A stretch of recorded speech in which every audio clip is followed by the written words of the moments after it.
Une fois de plus, merci pour votre constante fidélité. Mesdames et messieurs, bonsoir.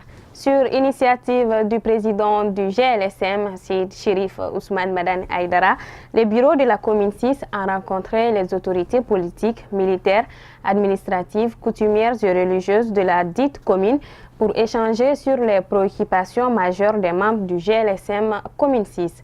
Amadou Kamara et Fousséni Keita. L'objectif de cette rencontre est de prendre langue avec les autorités politiques, militaires, administratives, coutumières et religieuses de la commune 6 afin de mieux conjuguer les efforts et répondre efficacement aux préoccupations des membres du GLSM de la dite localité. L'objectif de cette rencontre en commune 6, c'est par rapport au bureau national après son réunion hebdomadaire. On a initié de faire une rencontre avec toutes les communes de Bamako, les 6 communes de Bamako. Par rapport, il y a le bureau national qui est là-bas, mais il y a les bureaux des districts qui sont là-bas à chaque commune. Donc la rencontre est prévue de voir comment, par rapport à les mairies, la gendarmerie, la police, les autorités communales, comment on peut faire une bonne collaboration avec les bureaux des communes, des différentes communes, pour qu'ils puissent donner la main de travailler ensemble par rapport à la stabilité et puis à la sécurité du pays. Voilà, l'objectif même réel, c'est ça. Le dernier mot, on est content aujourd'hui par rapport à l'organisation. Vous-même, vous êtes là par rapport à la commune 6. On souhaitera que toutes les communes puissent donner la main et puis les autorités vraiment qui puissent s'occuper par rapport à cette. Parce que les leaders religieux font un travail social au Mali, ils n'ont aucun salaire pour ça, mais fait pour l'intérêt de leur pays et la stabilité de leur pays. Si les autorités locales ont compris sur ça, vraiment c'est quelque chose que nous, on peut s'arranger sur ça. Le GLSM, depuis sa création, est et restera au service du Mali pour la stabilité et la quiétude de toute la population sans aucune distinction. Un sentiment de joie, un sentiment de fierté. Et comme vous l'avez si bien dit, c'est vraiment un grand privilège pour une commune de recevoir le guide spirituel aujourd'hui. Comme on le dit, on a l'habitude de le dire, nul n'est prophète chez soi. Sinon, il est à reconnaître aujourd'hui que le guide spirituel Ousmane Chérif Aïdara est aujourd'hui un grand homme sur la planète Terre. Alors quand ces adeptes nous avaient écrit pour demander notre soutien par rapport à l'organisation du meeting, alors nous avons dit que c'est de bonne guerre. Il n'y a pas de problème parce que, je dis, la religion et la politique vont ensemble. Parce qu'ils vont ensemble dans quel sens? Au sens de leur objectif. Quel est l'objectif de la politique et quel est l'objectif de la religion? Tous les deux contribuent, c'est-à-dire à amener de la paix dans la société, la cohésion, en un mot, l'amélioration des conditions de vivre des citoyens. Donc en ce moment, nous avons dit qu'il n'y a aucun problème entre nous. Alors nous avons déployé tous nos efforts pour les accompagner dans cet événement. Rappelons que le GLSM est une structure fêtière composée de plusieurs associations religieuses nationales et présente dans toutes les régions du Mali. Il a pour vocation d'unifier le rang des leaders spirituels musulmans du Mali au-delà de toute autre considération tendancieuse afin de faire face aux défis du moment que sont l'insécurité, le terrorisme et l'instrumentalisation de la religion musulmane au détriment de la pratique d'un islam authentique et pacifié. Les distributeurs agréés d'Orange Money étaient face à la presse. Objectif, informer l'opinion nationale sur la récente saisie de certains comptes d'Orange Money par Orange Mali. Reportage signé Khadija Kité Seydougnare avec la voix de Kafouné Bachili. Ils sont environ 300 partenaires agréés d'Orange Mali. Ces masters d'Orange Money emploient plus de 30 000 caissiers à travers le Mali. Selon les organisateurs de ce point de presse, il s'agit de transmettre la vraie version des choses autour de la saisie de certains comptes d'Orange Money. Un master, c'est celui qui a signé un contrat d'exercer l'activité Orange Money avec Orange, avec les clauses, bien sûr, respecter toutes les clauses. Et tout est défini, comme je l'ai eu à le dire. Donc, nous menons l'activité. Et nous avons eu un moment, comme je l'ai dit, nous avons constaté la baisse du chiffre d'affaires sur le réseau. Et souvent, c'était très délicat, il n'y avait pas d'explication. Parce que quand, d'un moment à un moment, tu vois qu'un point de vente chute de plus de 50% du chiffre d'affaires précédent, tu te poses la question. Quand on a dénoncé, on a crié, et finalement, Orange était obligé de s'impliquer. Puisque nous perdons. Orange perd aussi. Et là, à qui ça va profiter? Pourtant, nous payons les impôts. Nous payons la mairie. Toutes les mairies savent. Donc, ils ont mené les investigations, ils ont les moyens pour mener et arriver à les avoir. Dans un premier temps, ils n'ont pas bloqué, on les a appelés. D'abord, pour qu'ils viennent, il faut peut-être ceux qu'il faut les bloquer, l'activité. Et quand ils sont venus, on les a expliqués. On les a expliqués. Voilà, c'est parce que nous, les masters, on a vu que nous sommes en train de mener une activité légale et qu'il y a un certain nombre de gens qui sont en train de mettre tout ça en l'air et qui travaillent au détriment de nous, les masters, et au détriment de Orange, bien sûr. Donc, obligatoirement, Orange devrait mener des investigations pour arriver à ça. Lors de cette rencontre avec la presse, une minute de silence a été observée en l'honneur d'un master du nom de Famakan Koulibaly, décédé ce mercredi. Sitting des anciens intérimaires de Orange Mali pour dénoncer certaines pratiques de l'entreprise Ericsson visant à la suppression et à la délocalisation de leur emploi. Ousmane Sogoré et Seydou Niari. Il s'agit pour ces anciens intérimaires de Orange Mali à travers ce sitting de dénoncer certaines pratiques de l'entreprise Ericsson visant à la suppression et à la délocalisation de leurs emplois. Selon le mouvement, l'histoire remonte à décembre 2015 lorsque Orange Mali se privait de sa partie technique pour le compte de Ericsson, une entreprise roumaine. Par la suite, plusieurs techniciens furent transférés au compte de la même entreprise. En fait, ce problème a commencé il y a 15 mois. Quand ces dizaines de personnes qui sont là aujourd'hui postulaient pour des postes à Orange, ont été dans des cabinets de recrutement CI et RMO pour signer des contrats. Ils savaient tous qu'en faisant un effort supplémentaire, ils allaient probablement avoir un contrat Orange ou à défaut être basculés chez un sous-traitant, un outsourceur qui va s'occuper de la direction technique d'Orange. C'est pourquoi Orange nous a informé que le 1er janvier 2017 devrait être le début du projet Anno, le projet qui nous concerne ici. Il y a un autre projet Genoc dont nous, on n'a pas assez d'informations là-dessus, mais qui est de la même chose. Mais au dire des responsables qui nous ont dit, l'objectif de ce projet, c'était de créer beaucoup plus d'emplois. Mais à notre grande surprise, on a vu que quand Ericsson est venu, il a commencé à faire des pratiques vraiment honteuses, des pratiques qui nous ont tous déçus. Il a commencé d'abord à nous proposer des contrats de 3 mois, pour des gars qui ont fait déjà 6 ans de service. Imaginez un contrat de 3 mois donné à ces gens, c'était vraiment houleux. Mais ces contrats, on les a acceptés parce qu'ils nous ont été clairs. Ils ont dit qu'ils sont venus dans un monde avec des professionnels qui sont là, qui n'ont vraiment aucune connaissance de nous, de nos compétences. On a accepté, on est venu, on a travaillé. Au bout de ces 3 mois, Ericsson n'était pas prêt à nous écouter. Ils avaient leur propre plan en main. Il a fallu qu'on fasse pareil mouvement, l'année dernière à pareil moment, pour que Orange oblige Ericsson à nous écouter. Parce que ça, le réseau a été impacté. Le client final ne l'a pratiquement pas su, mais les régions du Nord les ont su. Il a fallu l'intervention de l'aménagement, des forces étrangères qui sont au Nord pour que Orange oblige Ericsson à nous écouter.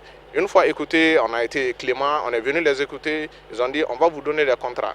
Et de façon séquentielle, chaque 6 mois à Ericsson, vous aurez la possibilité de postuler à des postes, chose qui ne s'est jamais réalisée. Ces 97 techniciens qui détiennent aujourd'hui le cœur du réseau Orange Mali lancent un appel aux plus hautes autorités du pays afin de venir à leur secours. Ce sera toujours ce cri de cœur vers Orange, vers le ministère, vers le président de la République. Nous appelons le président de la République en tant que père de la nation, le président de la République en tant que grand-père de certains d'entre nous. Nous appelons ce président de la République pour qu'il vienne au niveau d'Orange, au niveau d'Ericsson, au niveau de toutes les structures qui sont en train d'utiliser ces gens-là, en les offrant peut-être des contrats de 2 mois, des contrats de 3 mois et qui sont en train de les renvoyer directement. Que ce président de la République s'approche des boîtes pareilles créées, réellement, qui sont en train de créer des emplois précaires. Ce président a la possibilité certes peut-être de nous donner les 200 000 emplois, mais les emplois qui sont déjà là, que ce président nous parvienne à préserver ces emplois. C'est le cri de cœur que nous avons aujourd'hui et nous avons déjà élaboré des plans qu'on a envoyés directement au responsable Ericsson. Et parmi ces différents points, nous dénonçons le non-renouvellement des contrats de nos confrères, le licenciement abusif de l'ensemble de nos confrères, la délocalisation de l'ensemble des postes. Nous voulons que ces postes reviennent au Mali. Nous avons des Maliens compétents qui peuvent faire ce boulot, qui veulent faire ce boulot et qui vont faire ce boulot. Et nous sommes prêts à nous battre jusqu'à l'obtention de ces différents points. À noter que 2 projets sont mis en place avec le ralliement d'Ericsson à Orange Mali, notamment le projet Anneau et les Génoc. Dans le cadre de la commémoration du 8 mars, la journée internationale de la femme, la présidente de l'association Wale Nyouma, Mme Simpara Sarantraoré, a offert plusieurs cadeaux à 1000 élèves de l'école fondamentale de Doumanzana. Amadou Kamara et Seydou Nyari. Cette cérémonie de remise de dons aux élèves des écoles fondamentales de Doumanzana est une initiative de la présidente de l'association Wale Nyouma, Mme Simpara Sarantraoré, qui rentre dans le cadre de la commémoration des festivités du 8 mars, Journée internationale de la femme. Avant tout propos, je vous prie de bien vouloir observer une minute de silence en la mémoire des femmes qui sont décédées cette année en donnant la vie. Rentre dans le cadre de la cérémonie des festivités du 8 mars, Journée internationale de la femme. Ainsi, à la faveur de cette heureuse circonstance et en ma qualité de mère et soucieux de leur avenir, j'en profite pour donner des cadeaux à plus de 1000 élèves de la première année à la 6e année de l'école fondamentale de Djelibougou Doumanzana en communauté du district de Bamako. C'est le lieu de remercier très sincèrement Mme Poudjougou Joséphine Sangara, dont la contribution de cette donation m'a motivé à faire ce geste en faveur des enfants. C'est cadeau aux enfants de Doumanzana. Donc c'est pour montrer l'amour de Dieu à ses enfants. Parce que nous recevons ces cadeaux, c'est les cadeaux de Noël qui viennent des États-Unis. Donc nous, Opération Enfants de Noël, on ne fait pas de distinction d'enfants, ni de couleur, ni de race, ni de religion, ni de sexe. Donc c'est tous les enfants du Mali qui nous intéressent et on leur donne ces cadeaux-là, gratuitement. À l'occasion de cette heureuse circonstance, Mme Simpara Sarantraoré, mère et soucieuse de l'avenir des enfants, a profité de cette commémoration pour donner des cadeaux à 1000 élèves de la première année à la 6e année de l'école fondamentale de Djelibougou Doumanzana en commune 1 du district de Bamako.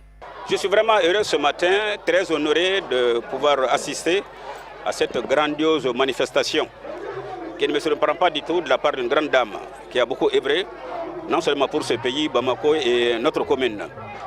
Je nomme Saran Traoré, une brave dame. Parmi toutes les dames d'ailleurs du Mali, qui ont beaucoup fait pour ce pays-là. Je salue également l'événement parce que ça permettra à ces enfants d'être motivés. En leur donnant un cadeau, c'est toujours de plaisir pour un enfant d'avoir un cadeau.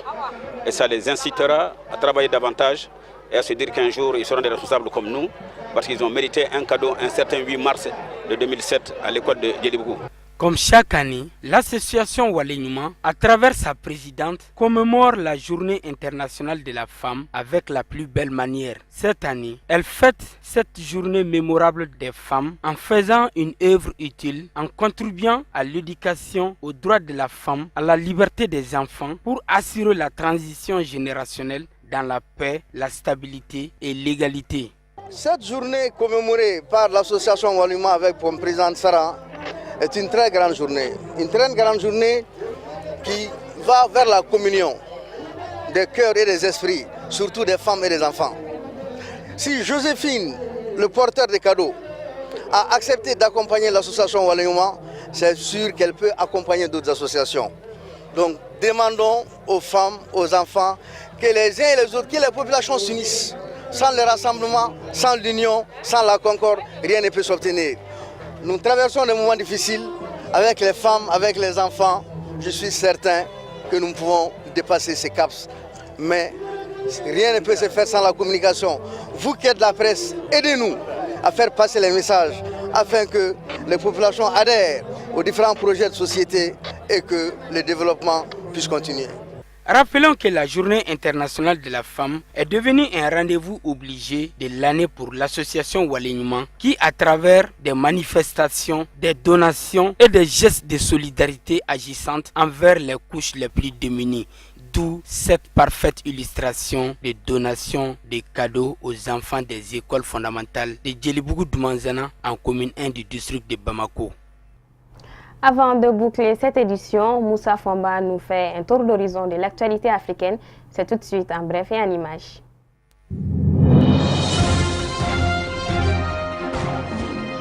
Le président sud-africain Jacob Zuma a limogé son ministre des Finances Pravin Gordhan. La décision a été prise après une rencontre entre de hauts dirigeants de l'ANC et M. Zuma dans sa résidence à Pretoria. Le licenciement du ministre Gordhan intervient après des jours mouvementés pour la monnaie et l'économie du pays. Il a été nommé ministre des Finances en 2009 avant d'être nommé ministre de la Coopération en 2014. Il a ensuite été nommé à nouveau ministre des Finances en 2015. Les marchés et les investisseurs redoutaient le départ de M. Gordhan qui s'était jusque-là efforcé de tenir les cordons d'une économie sud-africaine au ralenti et endettée.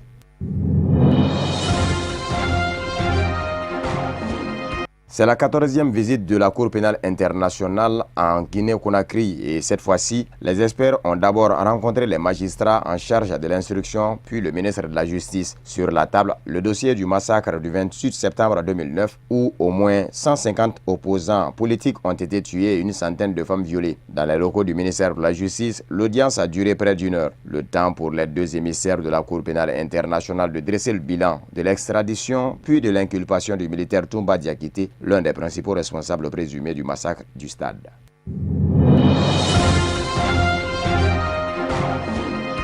Au Burundi, le porte-parole des FNL, considéré comme le principal opposant au président Pierre Nkurunziza, lance un cri d'alarme. Il accuse le pouvoir burundais d'avoir durci depuis le début de l'année la répression contre leur mouvement qui n'est pas reconnu officiellement par le gouvernement et il va plus loin en parlant d'un complot qui viserait à éliminer leur leader qui est pourtant premier vice-président de l'Assemblée nationale. Preuve de cet acharnement, selon le porte-parole des Forces nationales de libération d'Agathan Rwasa, plus de 200 militants de ce mouvement ont été arrêtés à travers tout le pays depuis janvier, dont 27 la semaine passée.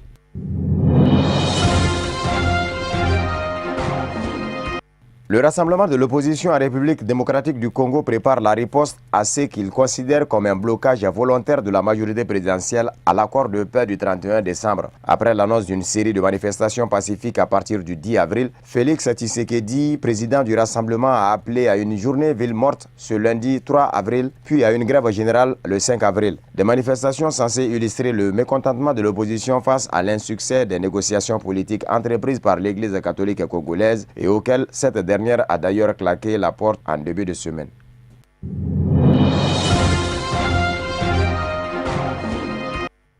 Fin de cette édition, merci de l'avoir suivi. Prochain rendez-vous demain à 19h. Bonsoir.